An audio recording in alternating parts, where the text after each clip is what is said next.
Pero llega uno a querer tanto ese animalito y le dice, fíjate que llegó una persona de visita a la casa de este hombre que tenía muchas ovejas y mucho ganado. Y él quiso atenderlo y hacerle un guiso, pero él pensó que para qué mataba, para qué sacrificaba una de sus ovejas si el vecino tenía una oveja. Y él se la toma, se la quita y sacrifica a la ovejita y la guisa, ¿verdad? Para darle a esta persona. Está platicando esto este hombre al rey David, y el rey David se enfurece, se enoja, se molesta mucho y dice, ¿cómo es posible que haya un hombre así? ¿Cómo es posible que alguien teniendo tanto le quiera quitar a alguien que tiene tan poco y haga eso?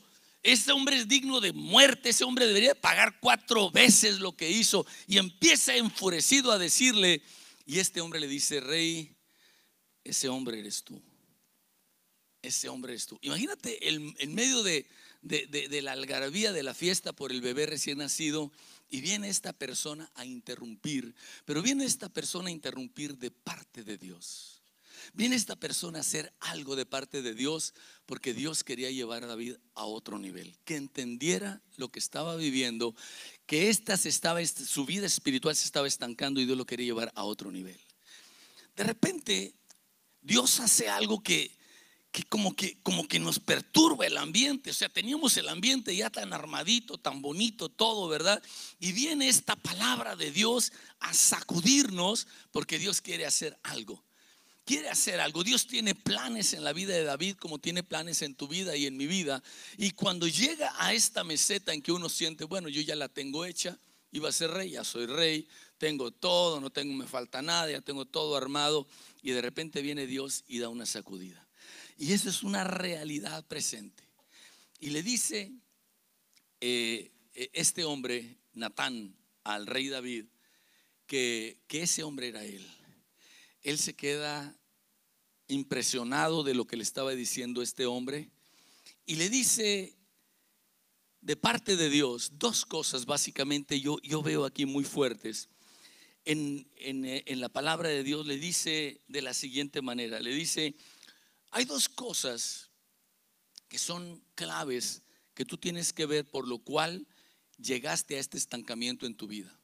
2 cosas que de repente Dios te quiere llevar adelante, pero tú traes algo arrastrando, que lo traes escondido, que parece que quieres que nadie sabe, y todos, como eres la personalidad, nadie lo menciona.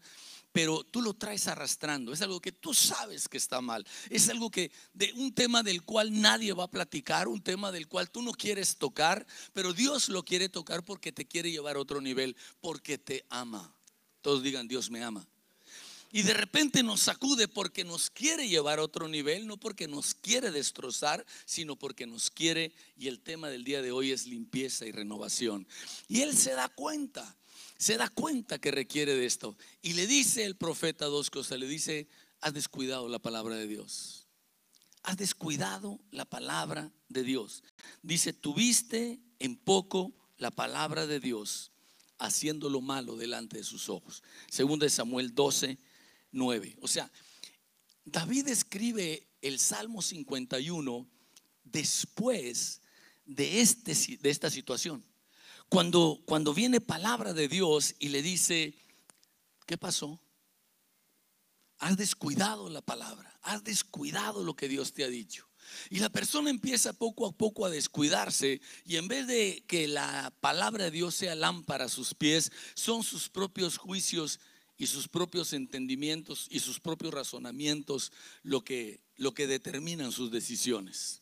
Y la persona empieza a sentirse muy capaz, sabio en su propia opinión. Dice la Biblia, no seas sabio en tu propia opinión. Y es lo que le estaba pasando, se empieza a alejar de la palabra de Dios. ¿Qué es lo que Dios dice respecto a esto? Lo olvida, lo deja de lado, y él empieza a decir qué es lo que piensa. Primera cosa que lo lleva a David a esta situación. La segunda cosa que le dice el profeta es, Dios te dice, tanto te he dado. Te di el reino, te di victorias, te di la casa del rey pasado, te di esto, te di aquello, y tú lo menospreciaste. La segunda cosa es cuando uno, en vez de valorar y apreciar y disfrutar lo que Dios le da a uno y agradecerlo, uno busca lo que Dios no le ha dado a uno. O sea, lo que Dios ya me dio, aquí está armado. Aquí ya está, ya lo tengo seguro. Pero eso, pues ya lo tengo, ¿verdad? Voy a buscar lo que Dios no me ha dado. Lo que Dios no me ha dado. Y esto crea un problema muy grande, muy grande en el corazón de las personas. Ponía yo una frase hoy, en esta semana: la felicidad, el éxito es alcanzar lo que quieres, pero la felicidad es querer lo que tienes. Querer lo que tienes, porque eso es lo que Dios te ha dado. Primero apreciarlo. Y yo decía, yo recuerdo que mi madre decía: el domingo tenemos que ir a la iglesia porque tenemos que partir la semana. Tenemos que ir a darle gracias a Dios por lo que nos dio en esta semana. Y queda en mi mente y en mi corazón: ¿a qué nos reunimos los domingos? ¿A qué nos reunimos con otras personas? ¿Qué es la intención que está en el corazón de nosotros? Es que la palabra de Dios sea lámpara a nuestros pies, que Dios nos hable, que su palabra nos llene, que podamos saber las directrices de Dios para nuestra vida, que nos hacen tomar las decisiones correctas, pero también agradecerle a Dios lo que tenemos. ¿Cuánto le dan gracias a Dios por lo que tiene? Le damos gracias a Dios por lo que tenemos. Y eso es importante, decirle: Dios, he venido y me he reunido con esta persona y con esta persona y con esta que no conozco y esta que quizá tampoco conozco, a darte gracias, Dios. Y eso es el fundamento y la base para ir más adelante. Pero cuando la persona olvida la palabra, cuando la persona no se edifica con la palabra, entonces la persona empieza a despreciar lo que Dios le ha dado. Y es lo que le pasó a David. Pero ¿cómo es posible que a un héroe de la fe, este gigante, este hombre ungido de Dios, la Biblia dice que era un hombre conforme al corazón de Dios? ¿Cómo es posible? Y si dijeras tú: oye, pues cuando era jovencito, pues estaba muy tierno todavía. Pero estás hablando de un hombre que ha experimentado la bendición de Dios día tras día, un hombre que ha madurado, que tiene un carácter, y de repente se resbala. ¿Por qué viene y le dice todo esto el profeta Natán a David?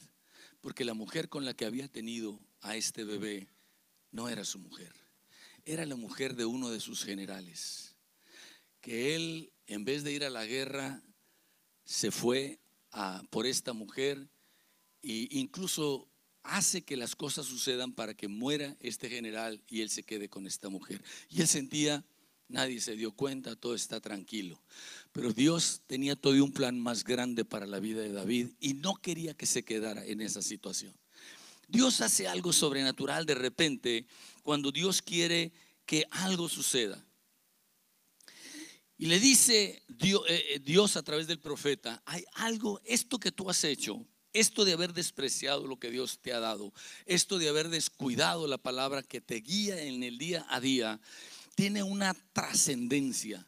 Y la trascendencia es que los enemigos de Dios, la gente que no confía en Dios, que no cree en Dios, que no ama a Dios, que no respeta a Dios, te va a ver a ti, va a decir: para tener una vida como esa, porque ¿a poco en el pueblo no sabemos que era la esposa de Urías? Claro, sabemos, pero para tener una vida así, que es que muy amante, ama a Dios y que lo respeta. Mira lo que hizo. Dice: por ti el nombre de Dios es blasfemado de parte de sus enemigos. Lo que tú y yo hacemos hace que otra gente alabe y glorifique a Dios, o hace que otra gente blasfeme el nombre de Dios.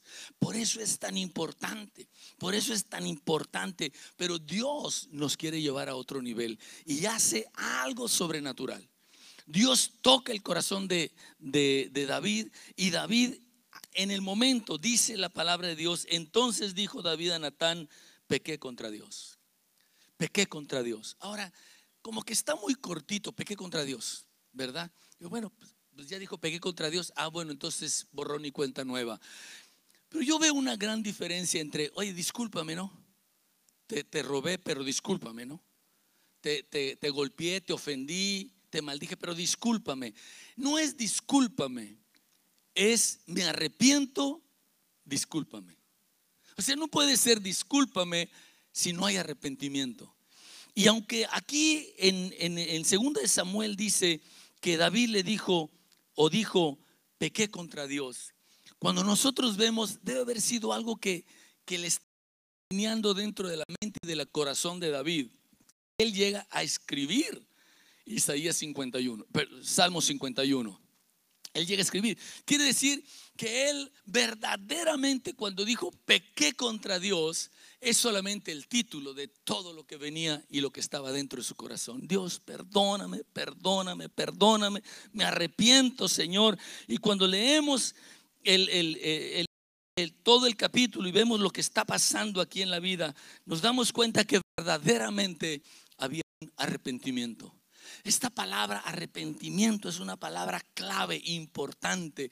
El arrepentimiento es lo que permite que una vida, que una dirección de vida sea cambiada. Algo que te iba a llevar al fracaso, a la derrota, a la enfermedad, a la muerte. En vez de eso, el arrepentimiento hace que vayas otra vez hacia arriba, del estancamiento al crecimiento. La palabra de Dios nos enseña que antes del Señor Jesús vino Juan el Bautista y empezó a predicar diciendo: arrepentíos porque el reino de los cielos se ha acercado. Viene el Señor Jesús y empieza a predicar y dice: arrepentíos porque el reino de los cielos se ha acercado. Y después, cuando viene el derramamiento del Espíritu Santo, Jesús había resucitado y él ya había ascendido al cielo, y se predica el evangelio. Lo primero que dice el apóstol Pedro, Dios a través de él, es: arrepentíos porque el reino de los cielos se ha acercado. Cuando uno quiere tener limpieza y renovación, solamente se da cuando hay un verdadero arrepentimiento. Cuando uno verdaderamente dice: Dios, perdóname, perdóname. Si vemos el contexto de crea en mí, oh Dios, un corazón limpio y renueva un espíritu recto dentro de mí, nos damos cuenta que él empieza diciendo: ten piedad de mí, oh Dios, conforme a tu misericordia, conforme a la multitud de tus piedades, borra mis rebeliones. Él se da cuenta: he sido rebelde contra ti, Señor. Dice: lávame más y más de mi maldad y límpiame de mi pecado, porque yo reconozco. El arrepentimiento es: yo reconozco. La limpieza y la renovación viene después de que uno dice: yo reconozco, perdóname, Dios, esto que hice, que yo pensé, bueno, pues una desobediencia a mis padres, no, pues fue una ofensa a mi hermano, no, pues fue aquello. Realmente dice, realmente es el pecado contra ti. He pecado contra ti, oh Dios, me doy cuenta que esto es pecar contra ti. Y él así le dice: yo reconozco mis rebeliones y mi pecado está siempre delante de mí. Estaba ahí, estaba ahí, estaba ahí, y Dios sabía que estaba ahí. O sea que de repente David podía estar celebrando el nacimiento de su bebé y vestirse de ropas de alegría y de gozo, pero dentro de él había una tristeza. Dentro de él había algo que él sabía que en cualquier momento iba a explotar. Estaba dentro de mí. Yo reconozco, Señor, yo reconozco mis rebeliones, mi pecado está siempre delante de mí. Y luego dice: contra ti solo he pecado y he hecho lo malo delante de tus ojos. O sea, verdaderamente hay un arrepentimiento. No es nada más un disculpa. A veces estoy arrepentido, Señor, estoy arrepentido. Platicaba un hermano y decía: si yo fuera a explicar, yo decía: Señor, quiero entender el arrepentimiento, no de una forma solamente etimológica o su definición, sino qué es lo que está ahí adentro. Y dice que este pastor, que una persona llegó a su oficina a platicar con él y le comenta que había ido, le empieza a platicar algo que le había sucedido, que habían ido a un rancho cerca de la ciudad y estaban sus niños pequeños y ellos se descuidaron. Estaba el rancho cerca de la carretera, se descuidaron y el niño corrió cruzando la carretera en una forma sin cuidado de nada, y un camión lo atropella y muere. Y dice que este hombre lloraba y lloraba y decía: ojalá nunca hubiera sucedido. Ojalá nunca hubiera sucedido. Y dice que en ese momento él se dijo: eso es el arrepentimiento. Cuando uno dice: ojalá nunca hubiera sucedido, ojalá nunca hubiera dicho esa palabra, ojalá nunca hubiera venido ese pensamiento, ojalá nunca hubiera ofendido a esta persona, ojalá nunca. Porque eso que está ahí adentro es lo que está deteniéndonos, ese cochambre en nuestro corazón. que está allá adentro, que no nos permite avanzar, aunque nos bañemos y nos arreglemos y hagamos fiesta y celebremos, pero delante de nosotros está nuestro pecado. Y Dios desea llevarnos a otro nivel, y Dios tiene que venir y sacudir nuestra vida, que está de repente en una meseta, pero Dios nos quiere llevar a la cumbre. Amén. Dios nos quiere llevar a la cumbre, y en su misericordia Él manda una persona, Él manda una palabra, Él manda una lectura, algo que nos hace reconsiderar y decir: Señor, perdóname, solamente contra ti he pecado, he traído arrastrando esto por tanto tiempo, Señor, pero hoy, Señor, hoy yo me arrepiento, yo te pido perdón, perdóname, Señor, porque es lo que Dios desea. Si confesamos nuestros pecados, Él es fiel, Él es justo, Él es amoroso para perdonarnos y limpiarnos de toda maldad. La limpieza es algo clave. Si queremos triunfar, no podemos llevar arrastrando algo. Señor, perdóname, lo hice, Señor, me arrepiento. Ojalá nunca hubiera sucedido. Y así sucede. Natán le dice que ha sido perdonado.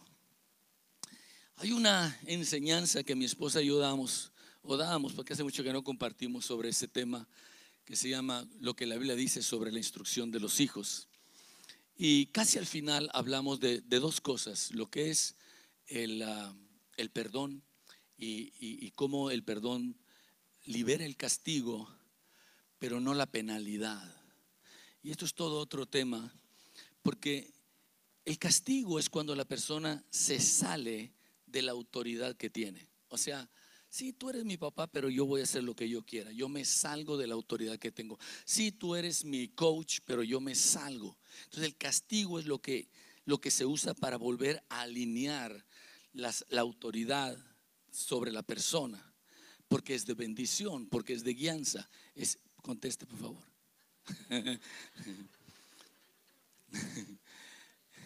Por eso deben de apagar los celulares. Pero la penalidad es otra cosa. Y nosotros lo explicábamos diciendo que unos papás le dicen a su niño: no vayas a jugar a la pelota dentro de la casa. No juegues a la pelota dentro de la casa. La pelota se juega afuera de la casa. Pero salieron los papás y el niño estaba muy emocionado con su pelota nueva. Dijo: ¿qué tanto tiene que ver con que la rebote aquí contra la pared tantito? Y ahí empieza a rebotarla, y en la rebotada quiebra un jarrón que tenía ahí su mamá, y se quiebra el jarrón. Una cosa es la rebelión por haber desobedecido, y otra cosa es la consecuencia. Entonces, cuando llega el niño y dice: perdóname, perdóname, me arrepiento, hice lo incorrecto. Cuando la persona pide perdón, ya no hay castigo. ¿Ok? Ya no hay castigo. Ya la persona dice: me arrepiento, ya no hay castigo. Pero ¿sabes qué? Yo te iba a dar tanto el domingo, no te lo voy a dar porque vamos a ir a juntar para comprar otro jarrón. Esa es la penalidad. Y Dios le dice a David, a través del profeta Jonatán: quiero decirte una cosa, no vas a morir. O sea, lo que tú hiciste es para morir. Lo que tú hiciste es para morir. Tú mataste a una persona.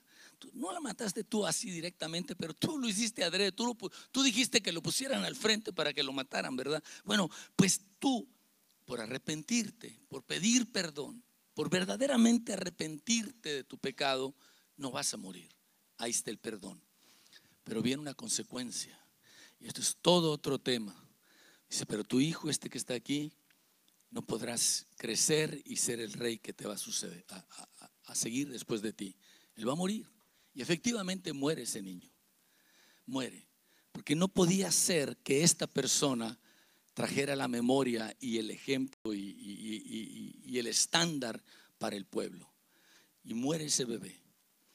Hay algo bien importante que me llama mucho la atención. Es una enseñanza, porque cuando este niño, este bebé de hecho enferma, David se pone a ayunar, a orar, a rogar.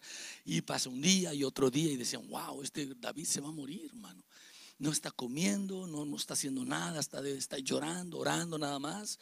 Y finalmente el bebé muere. Y entran al cuarto donde está David y le dicen: David. Y él voltea y dice: murió el niño. Y dice: sí, murió el niño. Se levanta, se baña, se arregla y come. Le dice, no entendemos, David. ¿Cómo es posible que cuando el niño estaba enfermo, tú estabas orando y ayunando y rogando, y el momento que muere, tú te levantas, te arreglas, te bañas y comes? Y dice, bueno, lo que pasa es que cuando estaba vivo había esperanza. Quizá Dios me respondía, pero ya muerto, yo tengo que entender que yo voy a Él, no Él a mí. Y Él cambia completamente, su corazón cambia. David entra a otra dimensión. Por eso en el Salmo 51 dice arrepentimiento y plegaria pidiendo purificación. Él estaba pidiendo limpieza y renovación. Dios, crea en mí un corazón limpio y renueva un espíritu recto dentro de mí. Cuando viene una palabra a sacudirnos y a recordarnos algo que hemos querido tener escondido, es Dios hablándonos, diciendo, hijo, hija, arrepiéntete, deshazte de eso. Yo te quiero llevar a otras dimensiones. Pero es importante. El arrepentimiento es una bendición de Dios. El arrepentimiento es una arma espiritual. Es algo sobrenatural que Dios nos permite para que nosotros podamos seguir adelante. Si no, nuestra vida va a ser una vida como la que estaba viviendo David, que parece que está de fiesta por fuera, pero por dentro está sufriendo. Sabe que ha ofendido, sabe que algo está mal, y el arrepentimiento es lo que nos libera. Por eso el Señor, nosotros tenemos que ver el arrepentimiento como algo de bendición. Es como cuando la Biblia dice, honra a tu padre y a tu madre. Honrar a nuestros padres cuando están vivos y aún después, pero cuando están vivos, es como una bendición. Es como una inversión que Dios nos permite hacer, que va a traer grande ganancia. Aquí es igual, es el deseo del corazón de Dios. Y Dios quiere hablar a nosotros, porque cuando nosotros nos arrepentimos reconociendo nuestras rebeliones, Dios trae sabiduría, el gozo y la alegría. Él dice, Señor, el gozo, hazme oír gozo y alegría.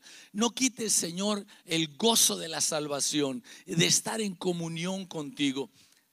Se estaba notando lo que había dentro del corazón de él.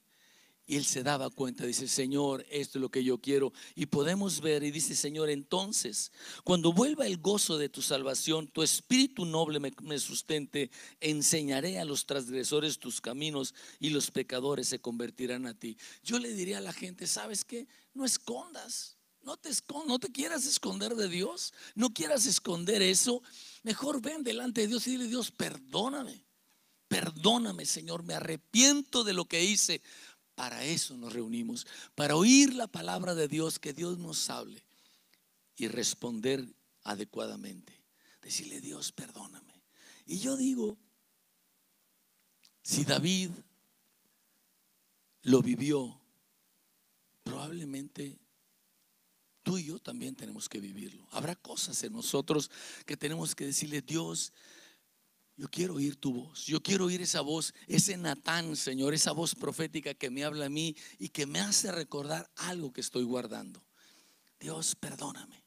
Me arrepiento, Señor. No es un discúlpame, es un ojalá nunca hubiera sucedido, Señor. Y de todo corazón, ayúdame, Señor, para escalar hasta la cumbre. Escalar a donde tú quieres que yo esté. Este es el deseo del corazón de Dios, lo que Dios quiere hacer. Aquí es donde nosotros podemos ver que la limpieza y la renovación vienen después del arrepentimiento. O sea, no es, Señor, sin arrepentirme, límpiame y renuévame. No, es, Señor, me arrepiento, límpiame y renuévame. Yo quiero que tú cierres tus ojos. Cierra tus ojos, porque Dios, así como con David, tenía un propósito más grande que el que David pensaba que tenía, porque el siguiente hijo que nació con esta mujer fue Salomón, el que realmente vino a ser el heredero del trono. Y Dios tiene para engendrar a través de tu vida algo que va a ser superior. Algo superior, algo superior. Dios tiene para nosotros algo superior y no podemos seguir avanzando porque dentro de nosotros nos damos cuenta que estamos atorados. El Espíritu de Dios, si el Señor ha hablado, si su palabra preciosa ha hablado a través de ti, toma un momento y dile, Dios, perdóname, perdóname, Señor. Señor, perdóname. Al igual que David, yo te digo, ten piedad de mí conforme a tu misericordia, conforme a la multitud de tus piedades, borra mis rebeliones. Yo reconozco mis rebeliones y mi pecado está siempre delante de ti. Y sabes, tu pecado es diferente del mío. Yo tengo que arrepentirme de mi pecado y tú de tu pecado. Decirle: Dios, perdóname, Señor. Perdona mi egolatría. Perdona mi soberbia. Perdona mi egocentrismo. Perdóname, Señor, pensar solamente en mí. Perdóname el conformismo. Perdóname, Señor, cualquier pensamiento y sentimiento, Señor, que no va conforme a tu deseo. Pero sobre todo, Dios, perdóname el pensar que tú no tienes algo más para mí, que mi vida ya llegó a su máximo. Tú eres Dios, tú eres nuestro Padre celestial, tú eres santo, Señor.